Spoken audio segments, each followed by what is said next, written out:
Question number one. A body of mass m is suspended by two strings making an angle alpha and beta with the horizontal. Find the tension in the string. तो देखो, एक body है जिसका मास है m और उसको दो string से हमने सस्पेंड किया. Angle they make with horizontal are alpha and beta. We have to find tension in each string.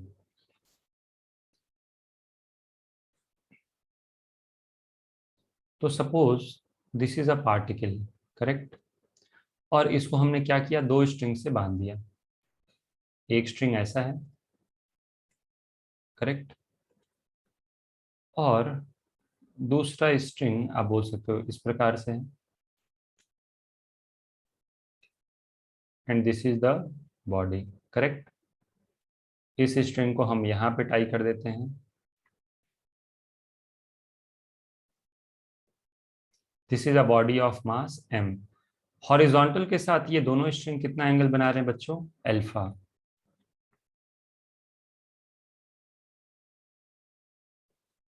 So this angle is alpha. और दूसरा स्ट्रिंग कितना एंगल बना रहा है, it makes an angle beta. यहां से आप एक वर्टिकल लाइन ड्रॉ कर सकते हो. क्यों वर्टिकल लाइन ड्रॉ कर रहा हूं, क्योंकि इसी लाइन के अलोंग क्या लगेगा, mg, करेक्ट. अब हम लोग क्या करेंगे, we will draw free body diagram.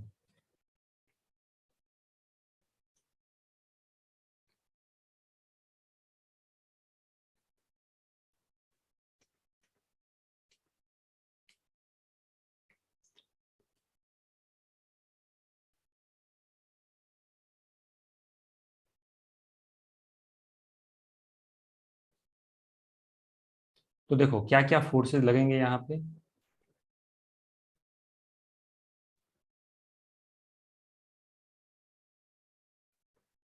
सबसे पहले नीचे लगेगा, देखो पहले मैं एक्सप्लेन कर देता हूँ. यहाँ पे ये बॉडी है, नीचे क्या लगेगा बच्चों, mg. टेंशन क्या लगेगा, along the string, this is tension T1. और एक टेंशन ऐसे लगेगा, this is tension T2, correct. इसी डायग्राम को मैं यहाँ रिप्रेजेंट करता हूँ. ओके. तो वर्टिकली डाउनवर्ड डायरेक्शन में क्या लगेगा, mg, this is tension T1 and this is tension T2, correct. अब मुझे T1 T2 फाइंड करना है. तो कंसेप्ट हमें पता है, क्या करते हैं, T1 T2 का हॉरिजॉन्टल और वर्टिकल कंपोनेंट लेते हैं और नेट फोर्सेस बॉडी पे जीरो करते हैं. ओके. अब मैं लाइन बाय लाइन सारी चीजें लिखूंगा नहीं आपके लिए, मैं जो बोलता हूँ आप सॉल्यूशन में लिख लेना. तो सबसे पहले आप क्या करोगे, आप कहोगे कि sir body is in equilibrium, correct. Equilibrium में है तो नेट फोर्स जीरो है. नेट फोर्स जीरो है, इसका मतलब, नेट फोर्स जीरो का मतलब क्या लिखोगे, नेट फोर्स जीरो का मतलब हम लोग बोलेंगे कि net force in x as well as net force in y is zero. This implies net force in x direction is zero and net force, ये जो सिंबल बनाया मैंने, इस सिंबल का मतलब क्या है, sum. Sum of all the forces in x direction is zero. Sum of all the forces in y direction is zero. F x क्या है, F x is force in x direction. X direction में बहुत सारे forces होंगे, तो सारे forces का sum zero होना चाहिए. वाई डायरेक्शन में बहुत सारे फोर्सेज होंगे, उन सबका सम क्या होना चाहिए, जीरो के equal, correct. Try to observe. अब मैं ड्रॉ करने जा रहा हूँ फ्री बॉडी डायग्राम. तो फ्री बॉडी डायग्राम हो गया ड्रॉ. ओके. अब मैं इस टेंशन के कंपोनेंट लूंगा. तो this is tension T1. T1 का एक कंपोनेंट इधर आएगा, जिस तरफ एंगल होता है उस तरफ क्या आता है, कॉस कंपोनेंट. तो this is T1 cos alpha. ये कंपोनेंट कितना होगा, this is T1 sine alpha, correct. अब मैं T2 का कंपोनेंट लेने जा रहा हूं. देखो मैं ऐसे जो सिंबल बना रहा हूं ना, इसका मतलब मैंने इस फोर्स को कट कर दिया, क्योंकि इसके दो कंपोनेंट ले रहे हैं ना, तो आपको समझ में आ जाए कि किसके कंपोनेंट लिए जा रहे हैं. एक कंपोनेंट आ जाएगा इस तरफ, कितना, T2 कॉस बीटा, जिस तरफ एंगल उस तरफ कॉस कंपोनेंट. एक कंपोनेंट इस तरफ और आ जाएगा,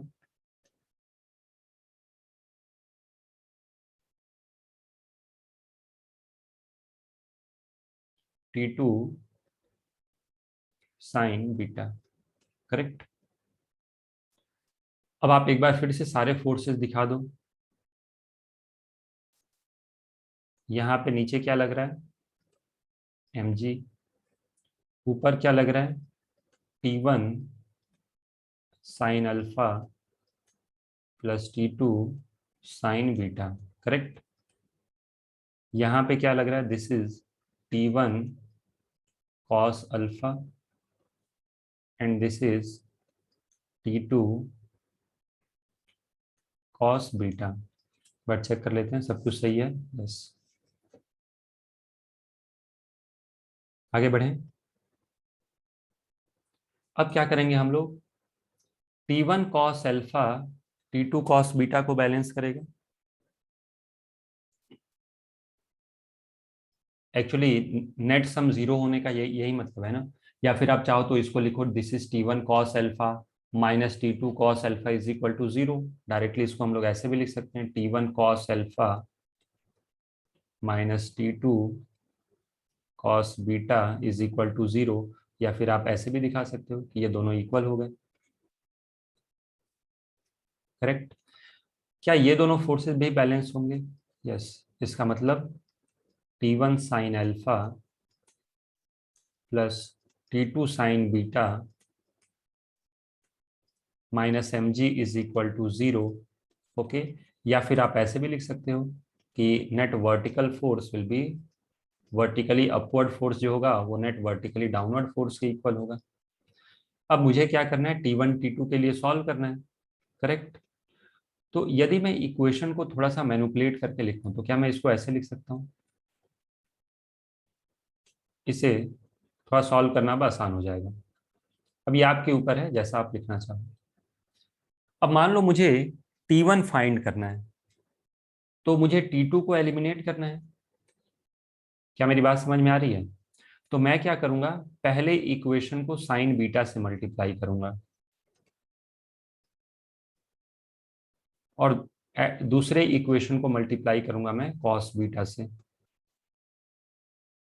समझ में आ रहा है? तो पहले इक्वेशन को मैं साइन बीटा से मल्टीप्लाई करूंगा तो ये हो जाएगा T1 cos alpha sine beta minus T2 cos beta sine beta is equal to zero.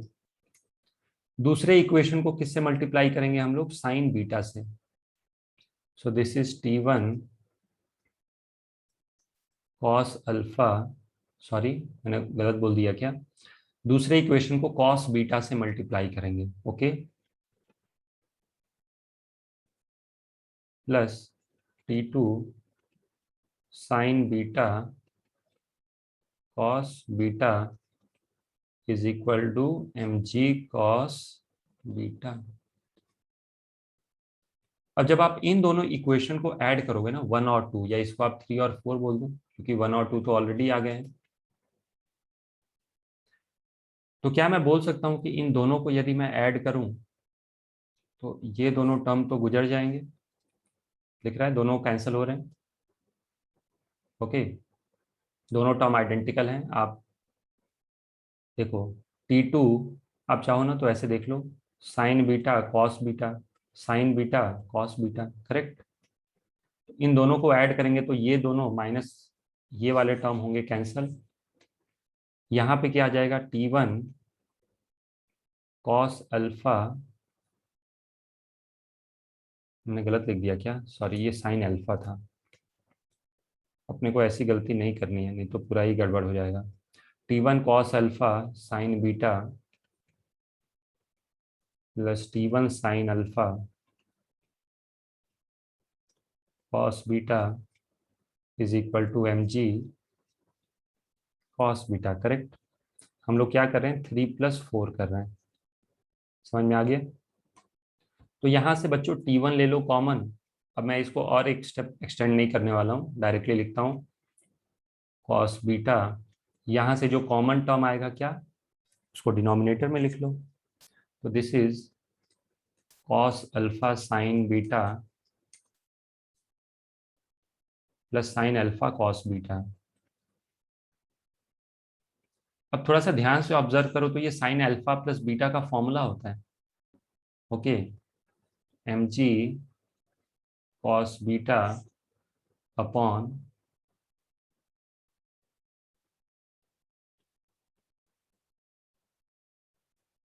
Sign alpha plus beta. Correct? समझ में आ गया?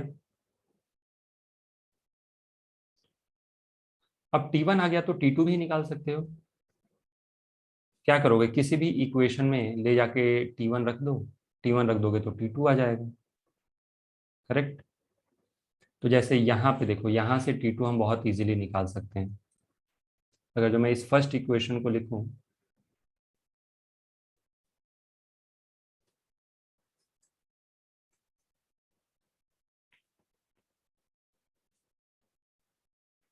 ओके, तो क्या ये दोनों इक्वल आ जाएंगे? मैं यहाँ पे लिख देता हूँ फ्रॉम इक्वेशन 1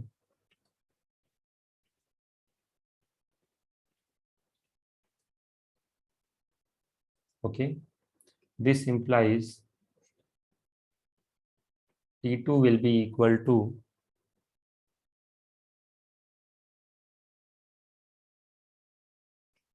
T1। कुछ यहाँ पे कैंसल आउट हो रहा है क्या? ओके, ये नहीं लिखना था एक्चुअली। हमने क्यों ऐसा किया? डायरेक्टली कॉस अल्फा लिख ही सकते थे ना, इक्वेशन 1 से लिख रहे हो। साइन बीटा तो कैंसिल ही हो गया, तो क्या हो जाएगा? T1 cos alpha by cos beta. तो T1 में कॉस अल्फा से मल्टीप्लाई कर दो और कॉस बीटा से डिवाइड करो, तो देखो ये है T1 की वैल्यू। करेक्ट? देखो this is value of T1। Correct? अब क्या करना है मुझे? साइन अल्फा से मल्टीप्लाई करना है और कॉस बीटा से डिवाइड करना है।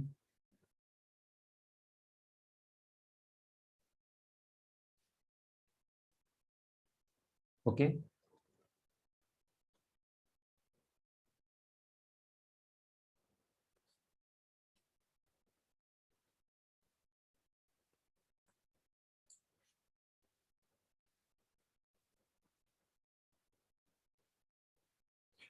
ओके, ये तो हम लोगों ने प्रैक्टिस के लिए एकदम बेसिक मेथड से सॉल्व किया।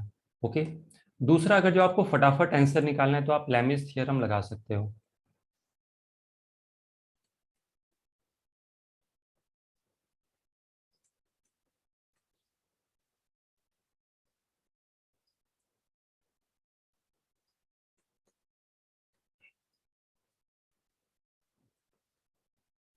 ओके, क्या है लेमिस थ्योरम बच्चों? मान लो एक फोर्स ऐसे लग रहा है, एक फोर्स ऐसे, कहीं भी हो सकता है। ये F1 F2 एक्स और वाई एक्सिस के लॉन्ग हो, ये जरूरी नहीं है। तो मान लो ये एंगल है θ1, F2 के अपोजिट जो एंगल है वो है θ2, एंड दिस एंगल इज θ3। तो लैमिस थ्योरम क्या बोलता है? F1 upon cos θ1 is equal to F2, sorry cos नहीं साइन होता है, F1 upon sine θ1 is equal to F2 upon sine θ2। मतलब जो फोर्स लेना है उसके अपोजिट वाला एंगल लेना है। Okay, F3 upon, correct? अब आ जाओ इस फ्री बॉडी डायग्राम पे एक बार।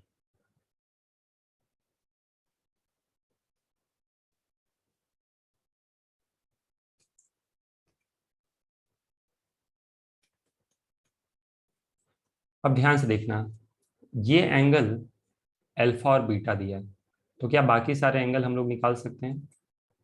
देखो,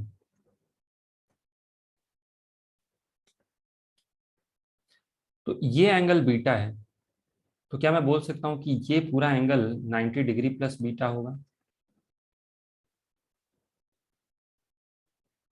करेक्ट? ये एंगल क्या हो जाएगा? 90 डिग्री प्लस अल्फा। और ये एंगल कितना होगा बताओ? देखो ये पूरा एंगल है 180, तो this is 180 minus alpha plus beta. समझ में आ रहा है ना? ये पूरा 180 है, उसमें से अल्फा और बीटा को घटा दो तो क्या मिल जाएगा अपने को? ये angle. This is 180 degree minus alpha plus beta. अब साइन का एक सिंपल फॉर्मूला होता है, साइन 90 डिग्री प्लस अल्फा, मैं यहाँ पे लिख देता हूँ, साइन 90 डिग्री प्लस अल्फा हो जाएगा cos alpha. Basic mathematical tools में मैंने पढ़ाया था, sine 90 degree plus beta is equal to cos beta, sine 180 degree minus alpha plus beta. ये sine 180 minus theta sine theta ही होता है, तो this is sine alpha plus beta. तो ये बेसिक ट्रिग्नोमेट्री के फॉर्मूले हैं। तो अब मैं यहां से क्या लिख सकता हूं, देखो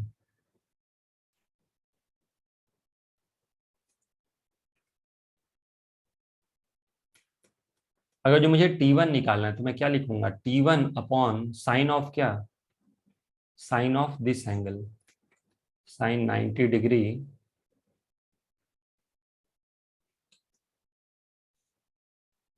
correct is equal to mg upon sine of this angle, opposite angle, this is mg upon sine of 180 degree minus alpha plus beta. बहुत ही सिंपल है, जो मैथ्स का फॉर्मूला है वो लगा दो। तो this is T1 upon cos mg upon sine alpha plus beta, correct. So T1 is equal to mg cos beta upon sine alpha plus beta. समझ में आ गया कैसे कैलकुलेट करना है? क्या बाई सेम मेथड हम लोग T2 भी कैलकुलेट कर सकते हैं?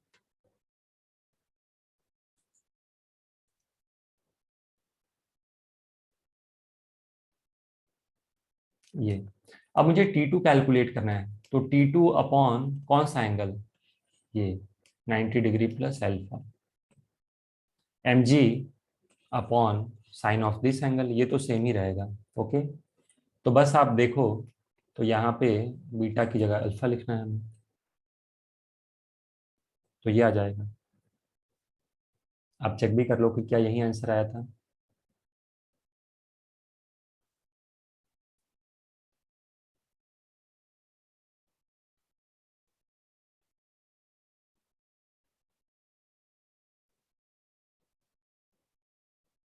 कुछ गड़बड़ की क्या यहाँ पे? ओके, वही मैं सोचूं, एक्चुअली कॉस अल्फा से मल्टीप्लाई करना था ना यहाँ पे, दिस इज कॉस अल्फा, ये गड़बड़ हो गई।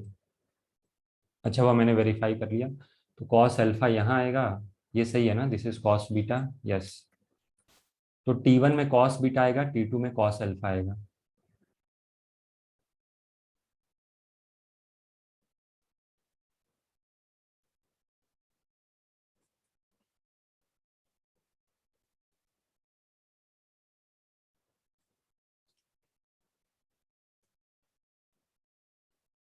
ओके, तो ये मैंने चेंज कर दिया और ये आ गया बच्चों T2। तो सेम प्रोसेस फॉलो करना है, जैसे T1 कैलकुलेट किया था वैसे ही T2। Okay, next, two bodies of mass m1 and m2 are connected by a light string going over a smooth pulley at the end of an inclined plane। तो देखो इस तरीके से ये कनेक्टेड है, एक ब्लॉक m1 है, दूसरा है ब्लॉक ऑफ मास m2। इसको थोड़ा ढंग से ऐसे दिखाना चाहिए, ये ऐसे गया और ऐसे, करेक्ट, ये जाके यहाँ पे ये कुछ सही नहीं दिख रहा है, करेक्ट, तो ये डायग्राम में एरर है। एक्चुअली स्ट्रिंग को ऐसे बनाना चाहिए हमें, और ऐसे जाके ये ऐसे आएगा। समझ में आ गया लॉजिक?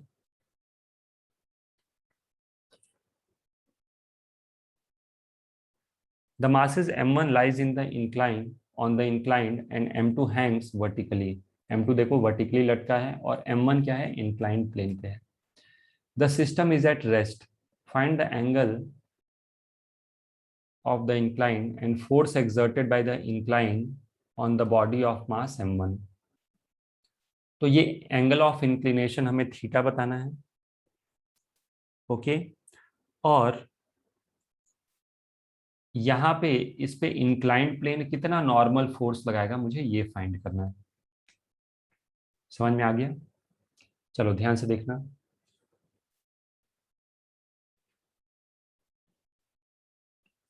सबसे पहले तो आप मुझे ये बताओ कि टेंशन इन द स्ट्रिंग, अगर जो मैं टी बोलूं तो क्या यही टेंशन,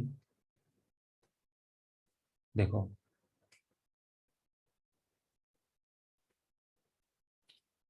तो यदि यहाँ पे टेंशन टी है तो क्या यहाँ भी टेंशन टी होगा? करेक्ट। अब यदि मैं फ्री बॉडी डायग्राम ड्रॉ करूं, जैसे लेट अस से कि M2 की, this is a block of mass M2, okay. तो नीचे क्या लगेगा फोर्स,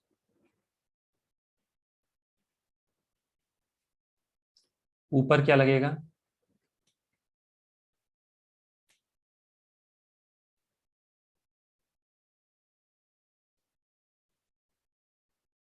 ओके। तो क्या यहाँ से मैं बोल सकता हूँ कि since this block is in equilibrium तो tension will be equal to M2G, correct. अब आ जाओ M1 का फ्री बॉडी डायग्राम ड्रॉ करते हैं। तो डायरेक्टली आप कंपोनेंट भी दिखा सकते हो, लेकिन चाहो तो एक स्टेप फर्दर ले जाते हैं हम लोग। This is mg, okay. ये बेसिक ज्योमेट्री में मैंने आपको वेज का सिखा दिया था कि ये एंगल थीटा आता है, करेक्ट। नहीं आता तो आप खुद से ट्राई करो ये प्रूव करने का कि ये एंगल थीटा कहाँ से आ रहा है। ओके, ये एंगल थीटा नहीं होगा, ये 90 माइनस थीटा होगा and this will be theta. अब मैं क्या करूंगा, mg के दो कंपोनेंट लूंगा। पहले छोड़ो, पहले mg दिखा दिया मैंने, यहां से दिखाते हैं नॉर्मल, दिस इज नॉर्मल, और यहां से लगेगा टेंशन टी, करेक्ट। अब क्या होगा बच्चों, मैं यहां पे इसे कंपोनेंट्स दिखाने जा रहा हूं। ये हो गया complete free body diagram. mg के दो कंपोनेंट होंगे, इसको आप ऐसे कैंसिल कर दो। This is mg cos theta, जिस तरफ एंगल उस तरफ cos component, and this is mg sin theta. समझ में आ गया? क्या मैं बोल सकता हूं कि टेंशन mg sin थीटा को बैलेंस करेगा और नॉर्मल किसको बैलेंस करेगा, mg cos थीटा को। तो टेंशन इज इक्वल टू, अच्छा ये m1 है ना, यहाँ पे मैं सबस्क्रिप्ट में 1 लिख देता हूँ।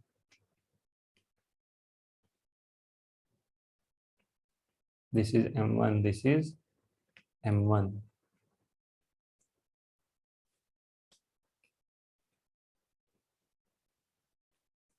ओके।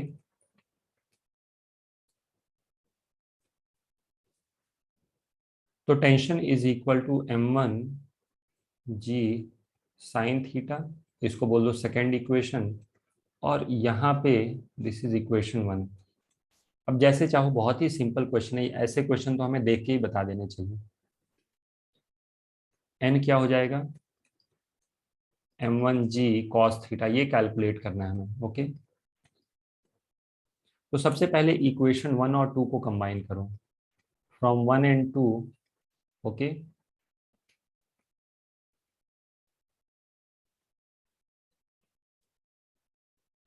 1 और 2 से मैं क्या बोल सकता हूँ, टेंशन कितना है, m2g is equal to m1g sine theta, sine theta क्या, हाँ, this is m1g sine theta.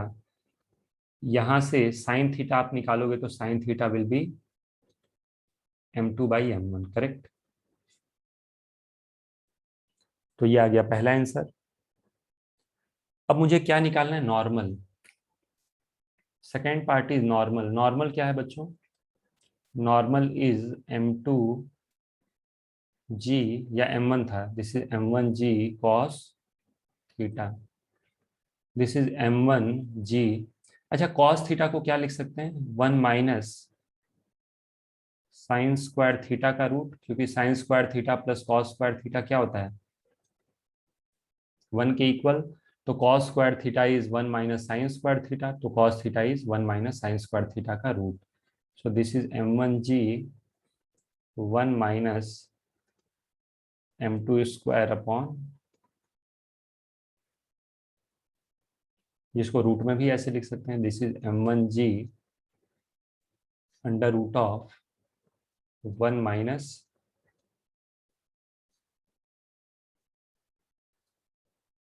Correct. तो ये आ गया दूसरा आंसर, समझ में आ गया। Third, a bullet is moving at a speed of 250 meters per second, penetrates 5 centimeter into a tree limb before coming to rest. Assuming that the force exerted by the tree limb is uniform, find its magnitude. हमें क्या assume करना है कि जो tree limb ने force लगाया वो uniform है, मतलब इसका एक्सेलरेशन क्या होगा, यूनिफॉर्म। ओके, या फिर रिटार्डेशन बोलो तो, रिटार्डेशन ऑफ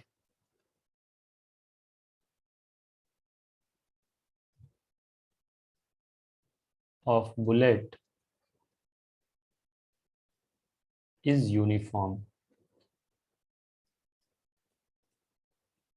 आप चाहो तो एक्सेलरेशन भी लिख सकते हो जो कि नेगेटिव आ जाएगा, करेक्ट। तो मैं एक्सेलरेशन को ए अज्यूम करता हूं। इनिशियल वेलोसिटी क्या है, 250 मीटर्स पर सेकेंड। फाइनल वेलोसिटी जब ये रुक जाएगा तो क्या होगा, 0। कितना डिस्टेंस चला, ये 5 centimetre. So distance is equal to 5 centimetre, जिसको हम लोग 5/100 भी लिख सकते हैं। मान लो acceleration is equal to a है, जो कि अपने को फाइंड करना है। वो नेगेटिव आएगा, अपने को पता है, तो v square minus u square is equal to 2a/s, करेक्ट। समझ में आ रहा है। तो अब क्या करेंगे, सारे वैल्यूज रख देंगे। फाइनल वेलोसिटी 0, इनिशियल इज कितना, 250 का square, this is equal to 2a into 5/100। So this implies acceleration is negative of 250 square upon 100 by 10, correct. ये होगा कैंसल। 25 का स्क्वायर क्या होता है, 625 इंटू, यहां से 2 जीरो आएंगे, 1 जीरो यहां से, दिस इज 10⁻³ मीटर पर सेकेंड स्क्वायर, करेक्ट। अच्छा, व्हाट इज मास। चलो एक्सेलरेशन का मैग्नीट्यूड लिख लेता हूं मैं। एक्सेलरेशन का मैग्नीट्यूड क्या हो जाएगा, 625 इंटू 10⁻³ मीटर पर second square, correct. What is mass, 10 ग्राम। 10 ग्राम बोले तो 10 इंटू 10⁻³ kg। तो फोर्स क्या हो जाएगा, मास इंटू एक्सेलरेशन, मल्टीप्लाई कर लो, बहुत ही सिंपल मल्टीप्लीकेशन है, this is 6250 Newton, correct. Next, the force on a particle of mass 10 gram is 10 I cap plus 5 J cap. या फिर इसमें थोड़ा सा अलग नोटेशन फॉलो किया है, लेकिन कॉमन सेंस से हमें समझ में आ रहा है कि 10 न्यूटन आई डायरेक्शन में लग रहा है, आई मतलब पॉजिटिव एक्स में, और 5 न्यूटन जे डायरेक्शन में लग रहा है, करेक्ट। तो if it starts from rest, what would be its position at time t equals to 5 seconds. चलो ध्यान से देखना, क्या मैं ऐसे लिख सकता हूँ फोर्स को, force is equal to 10 I cap plus 5 J cap. आप समझ रहे हो ना, नोटेशन को मैंने I कैप J कैप में लिख लिया। आप 10 I वेक्टर इंटू 10 लिखो, J वेक्टर इंटू 5, बात एक ही है। व्हाट इज मास, तो mass is 10 into 10⁻³ kg। So what is acceleration? Acceleration is force upon mass, correct?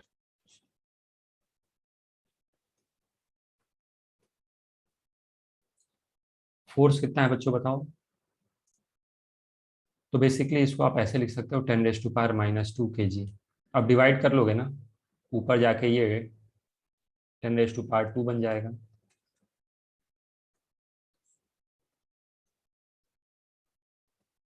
पर second square. So this is 1000 I cap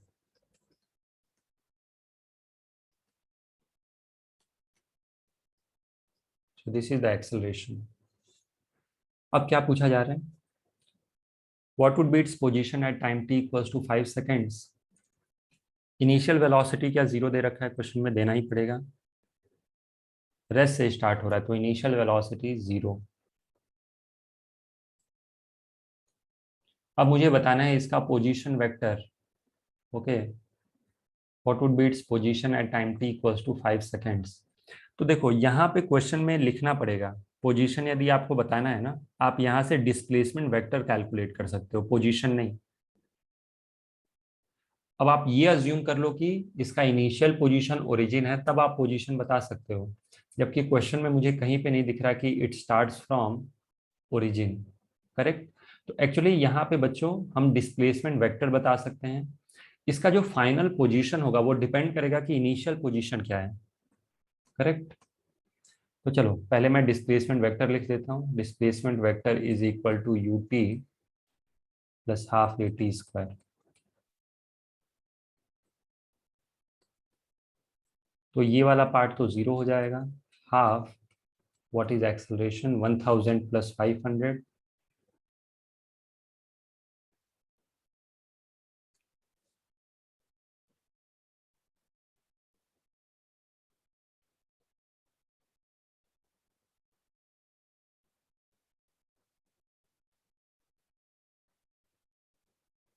into what is t square. Time कितना दिया question में, 5 second, तो this is 5 square. Okay.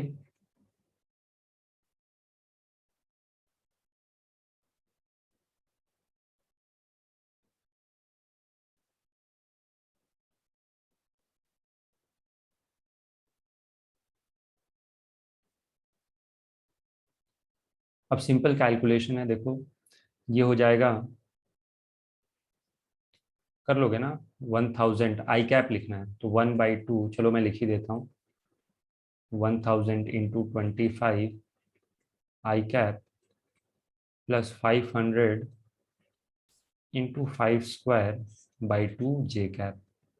Okay, तो ये कितना आ जाएगा, 25,000/2, this is 12,500 metre I cap, plus this is 25 5 जा 125, और 12500 का हाफ करोगे तो ये हो जाएगा 6250 जी कैप। तो ये जो आपने निकाला ना बच्चों, this is displacement vector. Okay, displacement vector is equal to r final minus r initial. Correct. This is 12500। तो यदि मुझे फाइनल पोजीशन वेक्टर बताना है तो क्या करना पड़ेगा, 12500 I cap plus 6250 J cap plus R initial. यदि मैं अब position vector initial zero assume करूं, ओके, इफ वी अज्यूम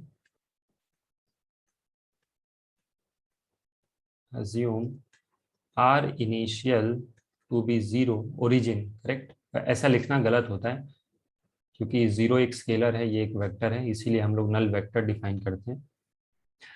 लेकिन वो छोड़ो, डायरेक्टली आप समझो कि इनिशियल पोजीशन वेक्टर यदि जीरो है, so what is final position vector then, 12500 I cap plus 6250 J cap। Correct. तो यहाँ पे ऑथर ने जो क्वेश्चन डिजाइन किया है, यहाँ पे हमें अज्यूम करना है कि इनिशियल पोजीशन वेक्टर जीरो है। एग्जाम में ऐसी गलती नहीं होती, एग्जाम में वहां पे मेंशन करेगा। ठीक है, कि आपको इनिशियल पोजीशन वेक्टर 0 अज्यूम करना है, वहां क्लियर कट हर चीज मेंशन होती है। ओके।